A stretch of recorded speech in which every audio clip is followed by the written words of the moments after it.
Okay, so he's going to be pulling that around in a couple of minutes. This Cuda has been here 2.5 years. You know that because you've worked on it. I was here when it came. Yep. You're new to everything that's here. That car, when it started life, was in worse shape, absolutely worse shape than any other car that we've got out here. Inside? It's really hot. Yeah. Should have did it on the shaded side. No, we can't. Can we roll through this quicker? Or? The bottom line is 1970 Cuda 340 automatic, rear window louvers, hockey stick stripe, rear spoiler. He's creating his own wind. It's like rain. This car, I'll show you. Here it comes. There it is. Wow. Hey, rewind that. On this very special episode of Graveyard Cars, we reveal the last-ditch efforts to restore our 1970 340 Cuda, revealing never-before-seen insight into its engine failures. Watch our newest ghoul, Dave, race against the clock to assemble and detail this car to perfection. Witness American muscle restored on this episode of Graveyard Cars.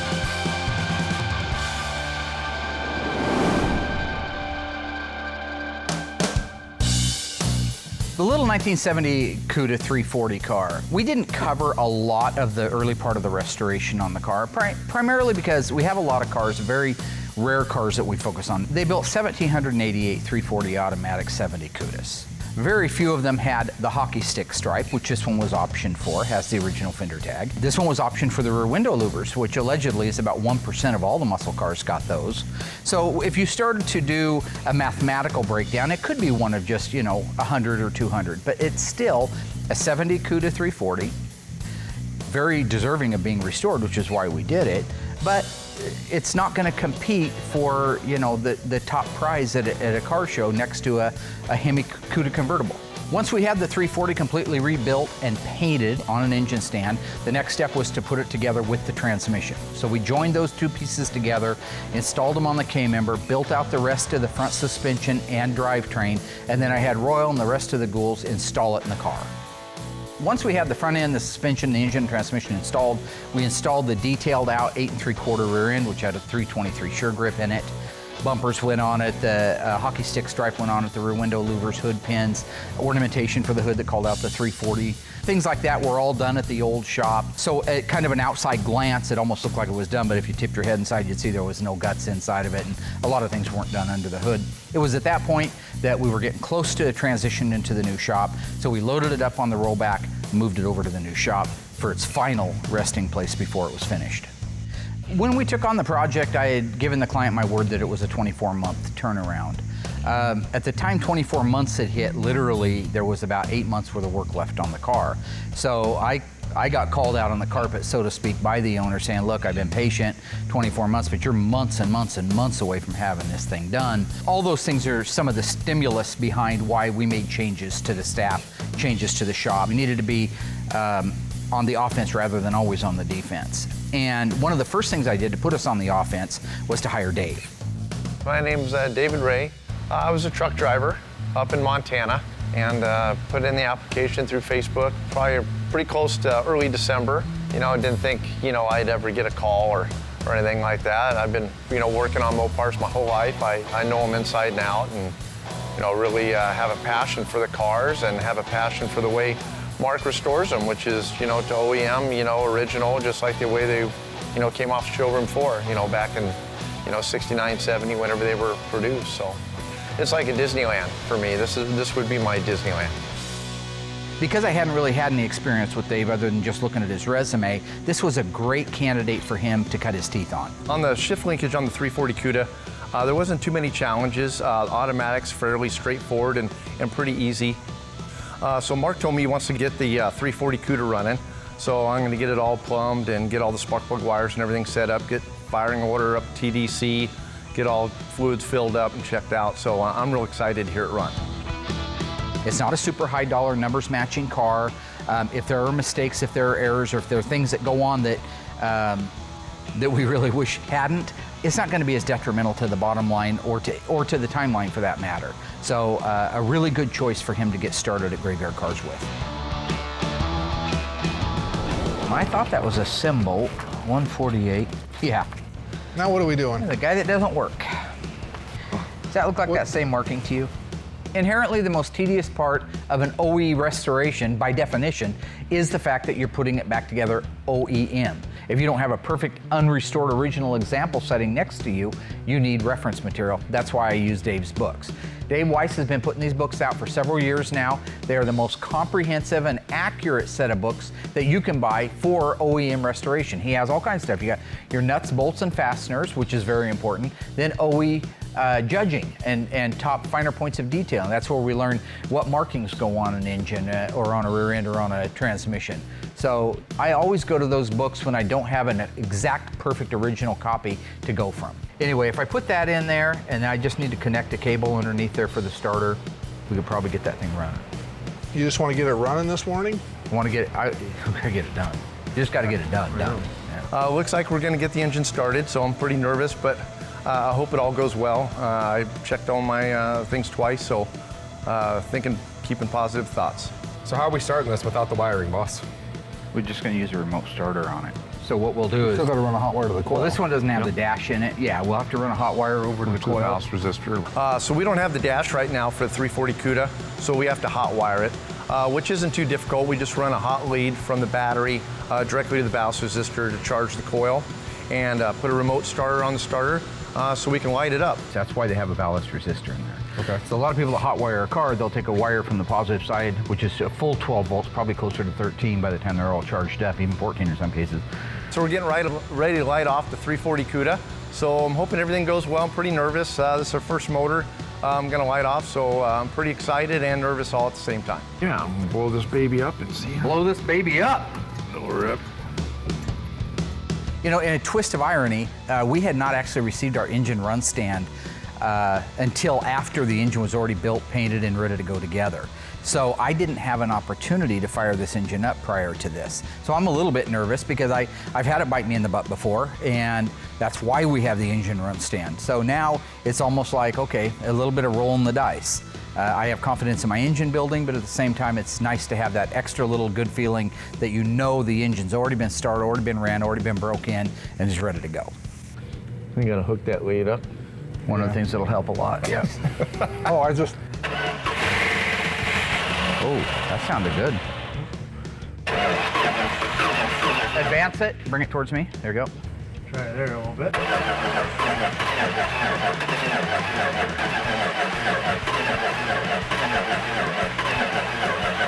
So we tried firing up 340, and it kind of started, died. I'm hoping all my plumbing's correct. I double checked all my firing order, and everything looks good. It looks like the timing's pretty close. So we're hoping we can get it going. We never ran this engine on the engine run stand, so. Yeah, I don't think you ever did.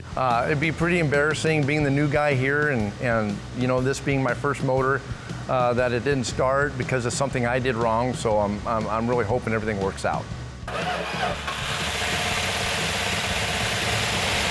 So if those lifters quiet down.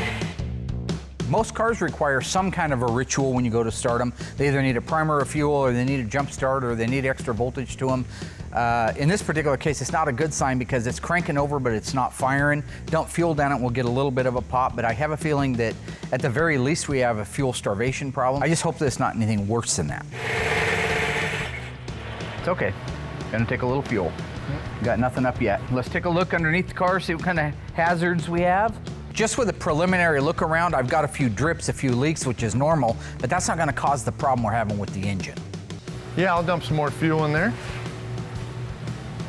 And dump a little bigger pile in here. Oops, yeah, it's dumping out the carburetor now. We found the vacuum plugs were missing off the carburetor, and that would, you know, determine whether it was idling or not. So we can get it to start, but it just wouldn't stay running. So obviously, we kind of determined we got a big vacuum leak, and so that could just be a part of the problem.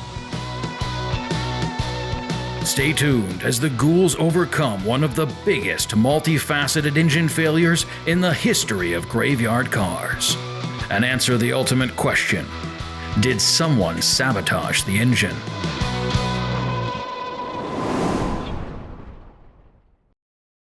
On this very special episode of Graveyard Cars, we reveal the last-ditch efforts to restore our 1970 340 Cuda and answer the ultimate question: did someone sabotage the engine?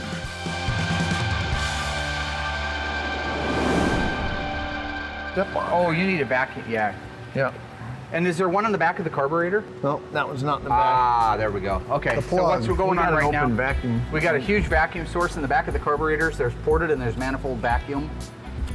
This is ported vacuum. It goes on the top side of the primary circuit. So as soon as you pull it off of an idle, you have vacuum right here. The other one, while it's idling, you have vacuum all the time at the back one. So the port in the back is constant manifold vacuum. Anytime it's running, that one in the back sucking. And that one back there is a huge hole. It's a 3/8 hole like that. So right now what we're running with is, yeah. Did that come with it? It was up on the bench. Oh, beautiful. Yeah. So let me see it. It was So we just got in a hurry and forgot to put it on. I think, I don't want to blame anybody, but I think Royal put the carburetor on.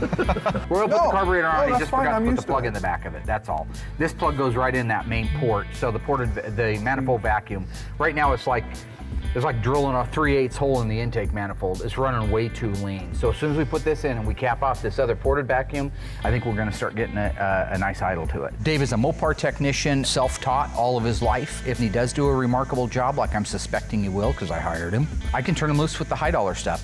The Hemi Charger, the 6-pack Challenger, the convertible, 2 Hemi convertible 4-speed cars. I mean, we have cars that need that technician, and I'm rooting for him to be that technician. Well, basically, I started with just a bare motor with the carburetor on it. And I had to install the alternator, of course, all the brackets, pulleys, power steering pump, get all the power steering lines hooked up. You know, basically everything you see on here, all your upper, lower radiator hoses, your distributor, all your spark plugs, plug wires, all the hoses, all the wiring in the car. And as you can see, the car still doesn't have the dash assembly in it, so we have no heater core in there, so I actually ran a bypass line on here so we can get it running today. Yeah, we got oil in it and antifreeze in it, transmission fluid, some power steering fluid, so as long as we get spark and fuel, we should be ready to go. Right there. Just used to it. If it's advanced too far, it starts kicking back. Yeah. So I'll go, that's too far back. If it goes the other way, it doesn't fire at all. It just goes, so right in the middle is that sweet spot. Yeah. I can usually set them right on the money by ear. Yeah. So I'm sure Dave. That's right there. Okay. Dump a little more fuel in there. You're gonna need a little more fuel. We're gonna need a little more fuel. It can go back to the fuel pump. And the fuel pump drives, it's a manual fuel pump. It's got like an arm on it. And where the timing chain is, you know, and everything, there's an actual cam drive. It's this, it's like a disc that's bolted on the upper sprocket of the camshaft that's kind of offset. When it comes around, it bumps that arm on the fuel pump, and that's what pumps the manual fuel pump in this case. Whenever they assembled the motor, if they didn't put that cam drive on the actual camshaft on that sprocket, then it's not going to operate the fuel pump. And if they did not put that eccentric on the timing chain, then that's a whole nother world of hurt. That means the motor's got to come out, the whole front of the motor's got to come off. So we're hoping it's not that. We're hoping we're just don't have enough fuel in the fuel tank to get a good draw. While I was bringing the fuel around to put into the Cuda because it wouldn't start, I happened to notice that the sending unit was sitting over there on the bench, not installed in the tank, which is a great reason why it wouldn't run. You were looking for it, you left it. I didn't leave it out. I didn't put the tank in. No, you're going down. No. Working with Dave now has been a joy. He knows what he's doing. He follows instructions. He's got a great attitude, and it seems to me that he's a real good diagnostician. This guy actually takes his time and diagnoses it. He's kind of a mini-me, if you will, which the world needs more of. Well, this is the part we're missing on the fuel tank. Fuel sending unit and pickup unit. This deal right here, this float, operates your fuel gauge, and this is where the fuel draws from. So this is what we're missing. This is why we're not getting any fuel up to our fuel pump.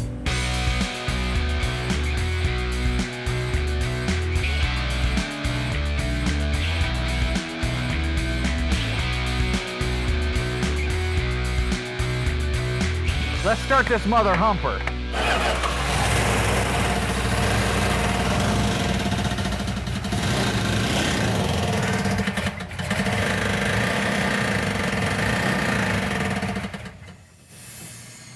That not sound good. The Plymouth Barracuda was changed slightly from the 1970 to the 1971 model. What was changed? New grille, new taillights, new headlights. The answer coming up after the break. This incredible story becomes more ghastly with each report. So, what was changed on the 1971 Plymouth Barracuda model year? The answer? All of the above. It received a new grille, new taillight design, new headlights, on top of other amenities. These changes are what powered that vehicle to become the most collectible Mopar muscle car of all time. It has been established that the unburied dead are coming back to life. On this very special episode of Graveyard Cars, we reveal the last-ditch efforts to restore our 1970 340 Cuda. Witness American muscle restored on this episode of Graveyard Cars. Let's start this mother humper.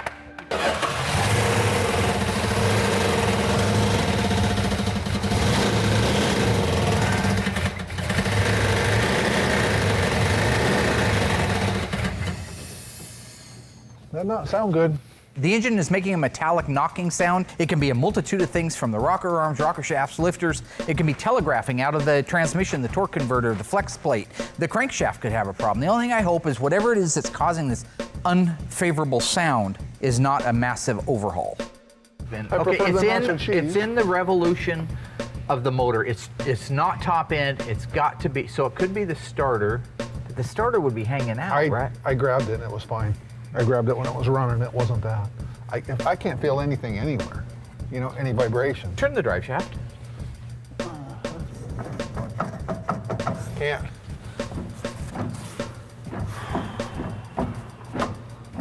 Like, I'm wondering, you adjusted all that linkage while it was on the ground, right? Not running, obviously. No, not running, just actually in the air. I didn't even really get all the linkage adjusted. It's just installed. Could it be the park pawl not parking? Could be.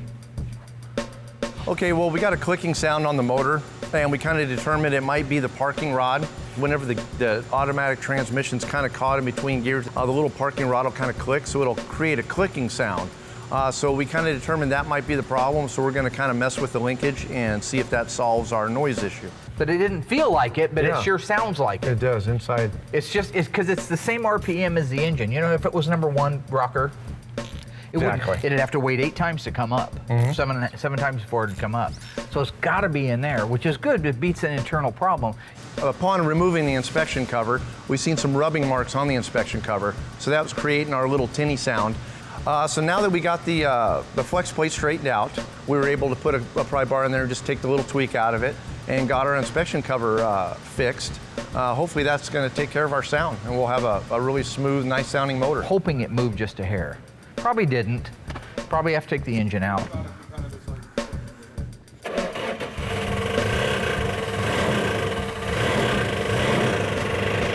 We're going to take the car outside and run it for a little while longer, try to put a little load on it, and see if it improves or if it gets worse.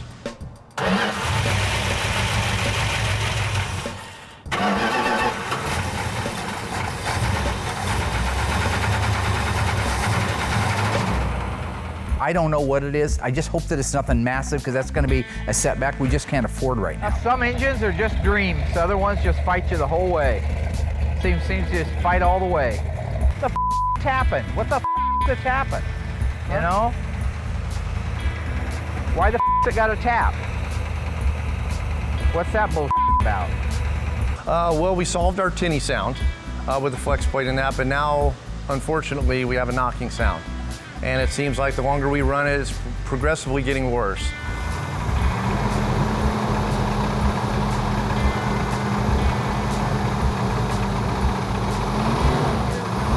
Engines shouldn't make noise when you first start them. This has a metallic clanking sound to it. It's so loud that I can't tell whether it's in the valve train, if it's in the lifters, if it's telegraphing out of the torque converter where maybe the flex plate's hitting the shield. Is it a lower bottom end? I don't know what it is. I just hope that it's nothing massive, because that's going to be a setback we just can't afford right now. Hopefully it's the lifters and they bump up. I don't know. Does it still sound like it's coming out of there, or does it sound like it's coming out of this side now? Still sounds to me like it's over there. What do you think, Will?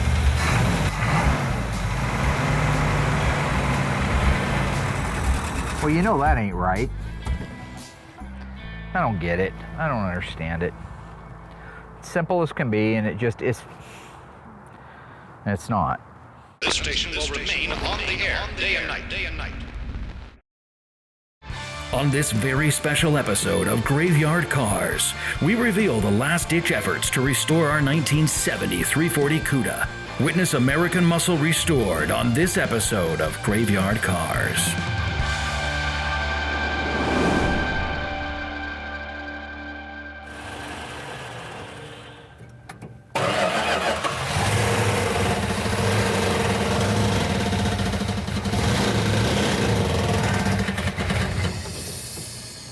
That not sound good. Well, what's going on is we had two problems with our 340. We actually had three problems. When we initially fired it off, it was running on about 6 cylinders. So we did a quick compression test to find out it had low compression on it. And what had happened is I built the engine like a year ago and it had been sitting around, so I thought that the rings maybe had frozen onto the piston, maybe not swollen out where they're supposed to be originally. We took it out back and we ran it till it got up to regular temperature. The f***ing tapping? What the f***'s the tapping? You know? It actually overheated, which is probably good because it raised everything up to where it needed to be. And that let go of the ring, so we got our compression back. So that was one problem down, but now we've got an intake leak, vacuum leak, so it didn't want to idle under 2,000 RPM, and we've got a tappet that's making noise, or some kind of metallic noise that sounds like a tappet. So that's why we had to take the intake and the rockers back off again.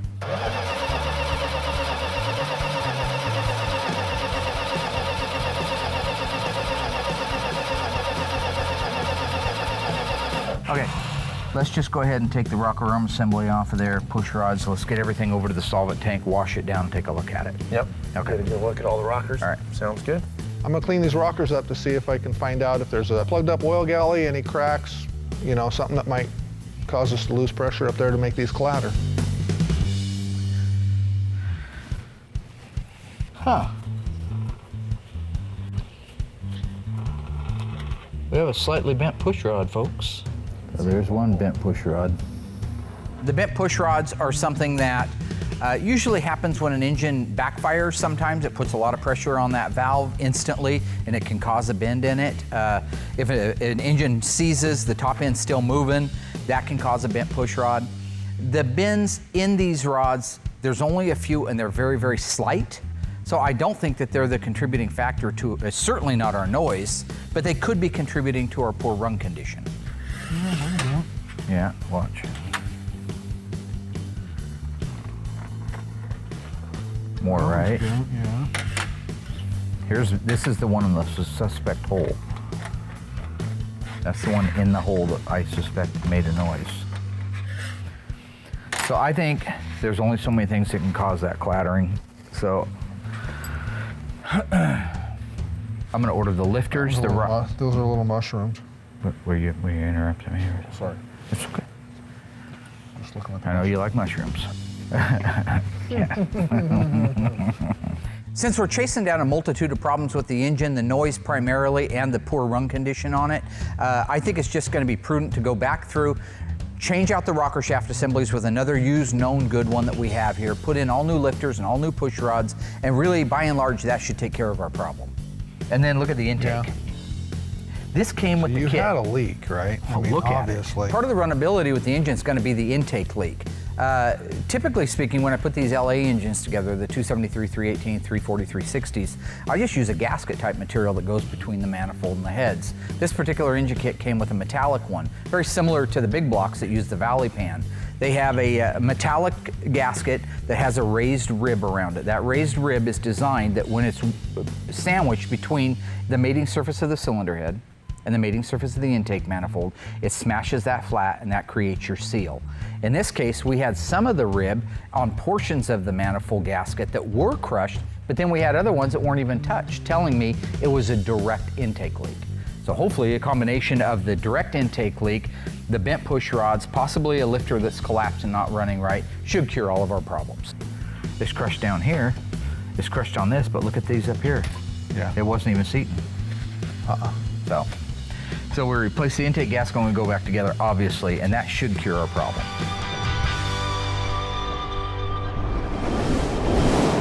This incredible story becomes more ghastly with each report. On this very special episode of Graveyard Cars, we reveal the last-ditch efforts to restore our 1970 340 Cuda and answer the ultimate question: did someone sabotage the engine?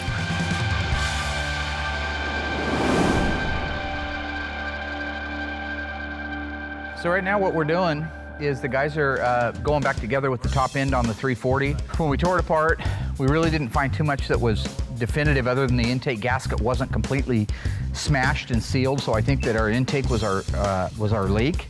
So while we had it apart to do the intake, I just decided that'd be a good time to go ahead and put in the brand new set of lifters and brand new set of push rods on it. That's all going back together. They're just buttoning up the top end, so we should be able to fire it up here in about 10-15 minutes. Hopefully, the clattering noise is gone and the vacuum leak is gone. So all the guys got to put on right now is hook up the fuel line, the PCB hose. Oh yeah, I didn't do those. Route the plug wires, which he's almost done with now. And I just topped off the power steering, so we're ready to run here in a few minutes. Yep.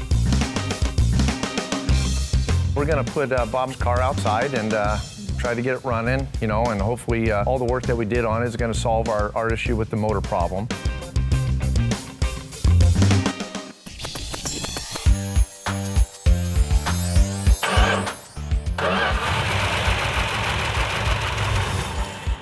That's the way it's supposed to Bump run. me up just a hair more timing. Up ahead. Yep. Yep.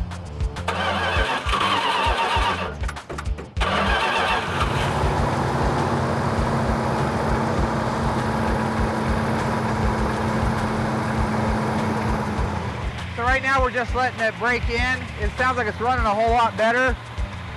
Sounds like we might have got rid of our vacuum leak, so we're just gonna run it up to operating temperature, about 2,000 RPM.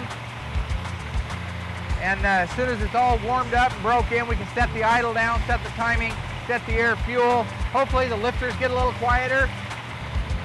Mopars aren't the greatest oiling engines in the world. Sometimes they take longer than others. Come on, baby.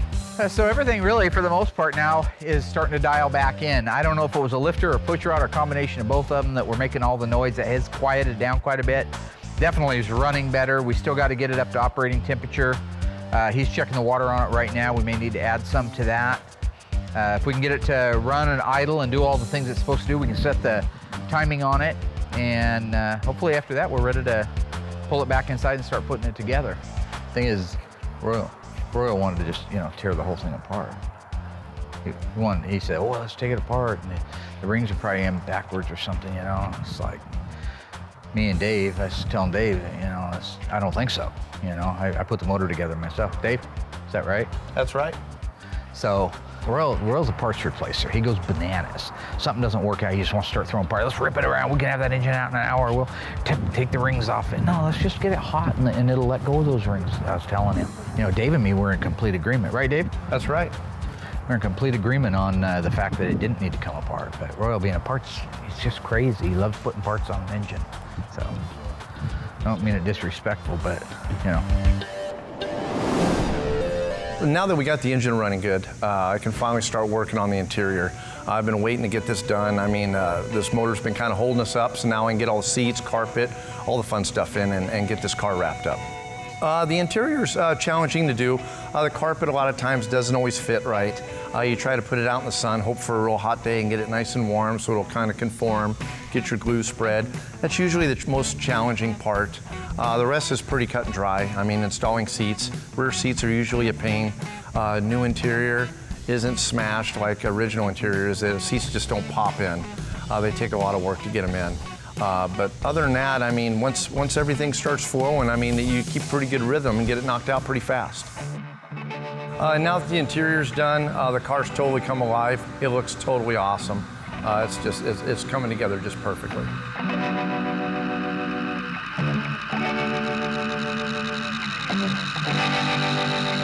It's time to finally get the windshield in the car. Once we get the windshield in and get all our surround molding put in, we're ready to rock and roll. Come in and watch a little Graveyard Cars. What can I do for you, my friend? I got some bad news and I got some worse news. No. Yeah. True or false? In 1971, the option list did not offer the single 4-barrel 440 HP on the Plymouth Barracuda or the Dodge Challenger. The answer coming up after the break. This incredible story becomes more ghastly with each report. So, was the single 4-barrel 440 HP engine not on the options list for the 1971 Plymouth Barracuda and Dodge Challenger? The answer is true. For reasons unknown, the single 4-barrel 440 HP was not available in the E-body in 71. It was available in 70, of course, and then no big blocks were available from 72 to 74. In 1971, if you had an E-body and you wanted a 440, you got 3 2-barrel carburetors. This incredible story becomes more ghastly with each report. On this very special episode of Graveyard Cars, we reveal the last-ditch efforts to restore our 1970 340 Cuda and answer the ultimate question: was the 340 engine sabotaged?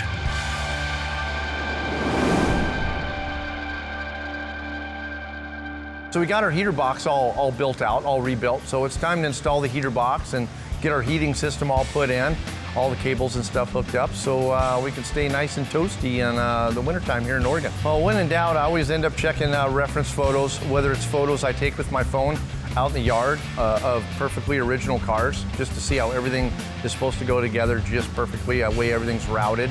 When all else fails, I go to the Dave Weiss books. In our library, we got an awesome library. It has all the restoration guides and shows some great pictures, but when all else fails, you can't beat a picture. It's worth 1,000 words. Come in and watch a little Graveyard Cars.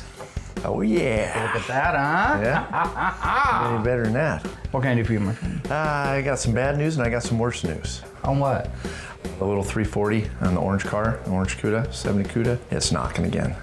What the is wrong with that thing? Just one thing after another on it. What's the worst news? There is no worse news. I just thought that would soften the blow a little bit. Hey, fast forward that, fool.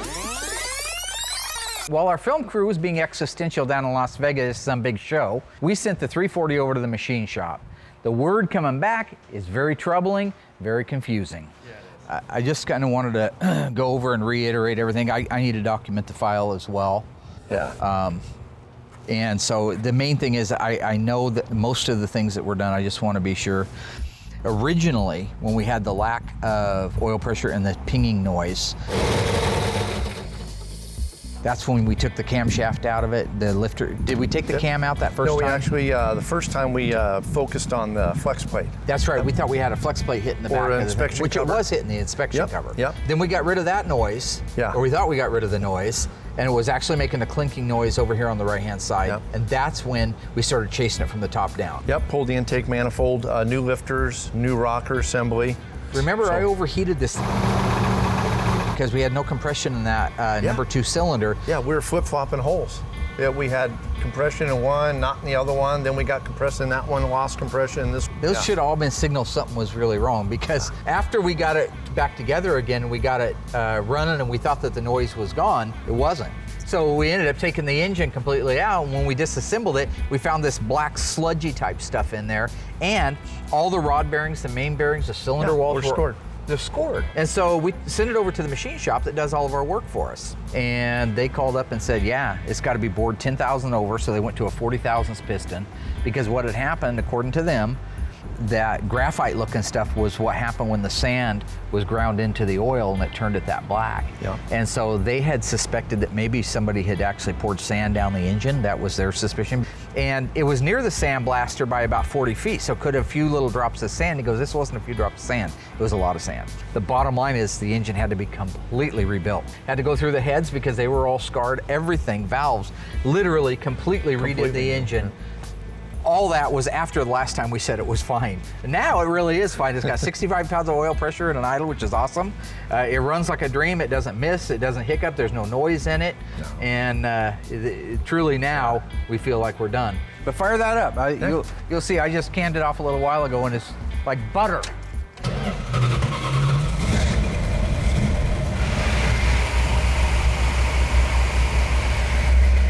That's awesome. Yep, she's good to go now. All right, good job, buddy.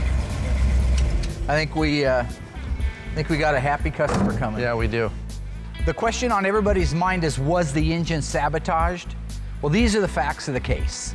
January 15th, 2014, the engine was completely rebuilt by our local builder who inspected it this time, as well as myself. January 23rd, 2015, the engine failed. The machine shop reported that an excessive amount of sand was in the engine, causing the failure. They also reported there was no way that much sand could have gotten in the engine unless somebody intentionally put it there. These are the facts of the case, and they are undisputed. So the real question is, who had access to the engine? Who had something to gain by it failing? Who had the motivation to sabotage it? I don't know now, but I will know. I promise I will know. None of the cars are easy to restore. This particular little car, maybe it has been a little bit more taxing because of the failure of the 340 at the towards the end of the build, but I have no regrets. I love what I do for a living. This is a neat little car. They didn't make very many of them. While it isn't super high dollar and super desirable, it's still a great little Mopar to have back on the road again. You look back over the history of the car and really most people would have just passed on it. It was so rusty. You couldn't see through the rust. The original engine was gone. The original transmission was gone. Really, all of the little boxes that you would check were checked to say goodbye to that car. But at Graveyard Carz, that's not what we did. We brought it in, we cleaned it up, and we gave it hope. And through that hope, over a course of a couple of years, we are able now to present the world for the first time in probably 20 or 30 years with a completed 1970 Cuda 340 automatic, tour-red EV2, black interior, hockey stick car, rear window louvers, rear spoiler, hood pin car. This is very cool, rare, neat stuff that anybody else in the world would have written off, and we have brought it back to life. Okay, so he's going to be pulling that around in a couple of minutes. There it is! Ha-ha! Wow. Big day! This station will remain on the air day and night. On this very special episode of Graveyard Carz, we reveal the full restoration of our 1970 340 Cuda.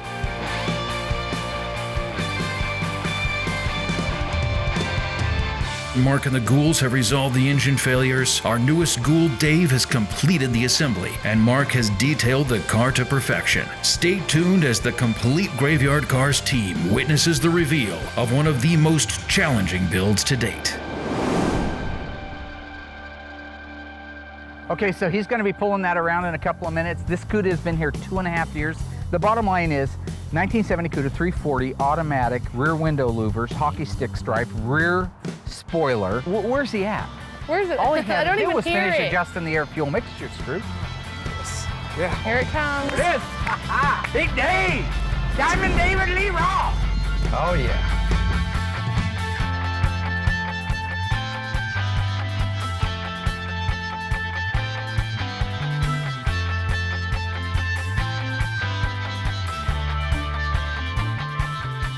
If it was 1970 and you were looking to buy a car, I'm a salesman. I'm going to walk up to you and say, "Hey, how you doing there? This is old Crazy Earl, Crazy Earl's used cars." Hey, do you need to jump in and interrupt? You can go ahead and do it. No, do it. Do it all day. I was talking to Do it, Dave. interrupt freak. Jeez, why are you being all sensitive? You're an interrupt freak. Yeah, sorry, Dave, won't talk to you. Hey, this is old Crazy Bill down here. Crazy Bill's used cars. Come on down. my Let me ask you God. something, you little filly. What kind of car are you looking for today? Fast car. You want a fast car? If you looked at all the cars that are on this lot right now, I got the car for you and it is on sale right now. 1970, the brand new body style Plymouth Cuda. You look like the kind of gal that might enjoy a Hemi orange or a Tour red car. You like the color? Yes. You like the hockey stick stripe? Yep. That's right. That's unique to the Cuda. Hockey stick stripe calls out the V8 on them, 340, 383, 440, and the legendary Hemi, which is too much car for a little girly like you. You know what I mean? It's 1970. This is sexy shit, man. I don't You know even what I'm know what to say to that. Anyway, let me tell you. Yeah. Come on over here. You're like a little girl. If you was driving this, Nancy, what would you want to see? You like them high back bucket seats? You like that, huh, boy? That's like a scene from Deliverance. No, but look at it. You got 340 cubic inch. It's a small block V8, 275 horsepower, 290 if it had the 3 2-barrels, which is available on the AAR and the TA Challenger. Is that a beautiful car, Yeah. though? What do you Let's think? see it. I mean, Let's see what what's it your looks like budget? Tell me inside. what your budget is. Well, I want to drive it.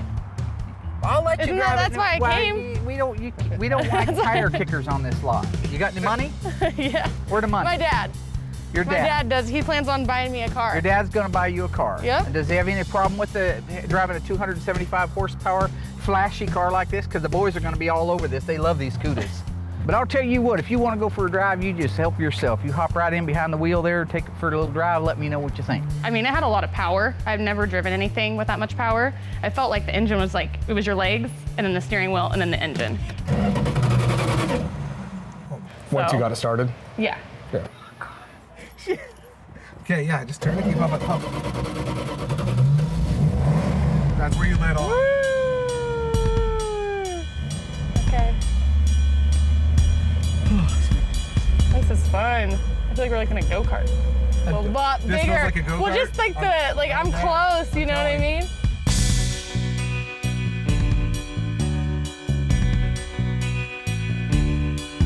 The car sounds good. It's not rattly. A lot of Cudas are rattly. This feels good. No, it's Dynamat, makes it nice and quiet. Isn't that nice?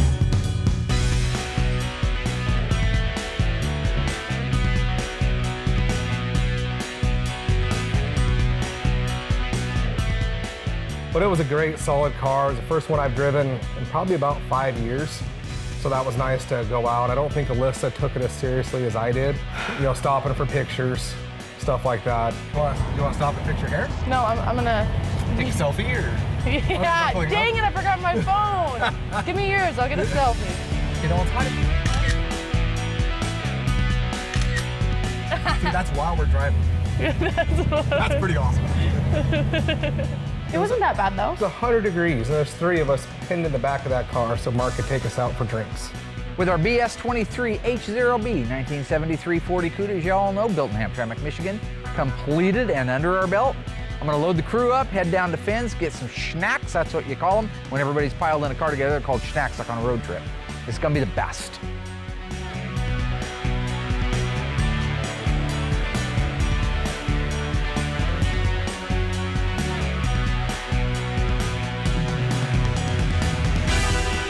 Anything you want. Ooh, milkshakes. No. I want. Anything that comes out of Root beer, good call.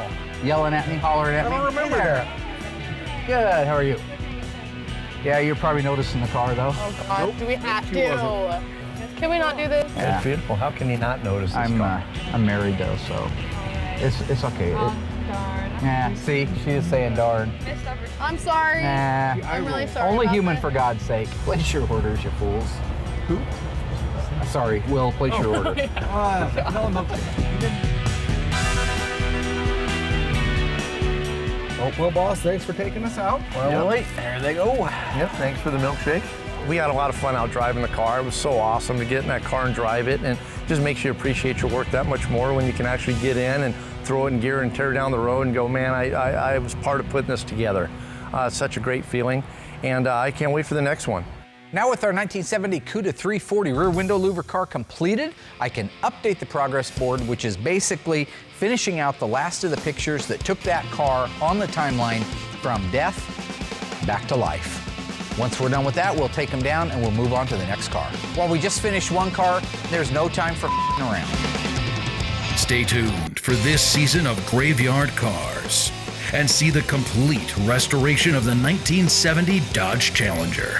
6-pack, 4-speed, E21 A33 FC7 Plum Crazy. After nearly 2.5 years of restoration, the owner is anxious and the ghouls deliver on this season of Graveyard Cars.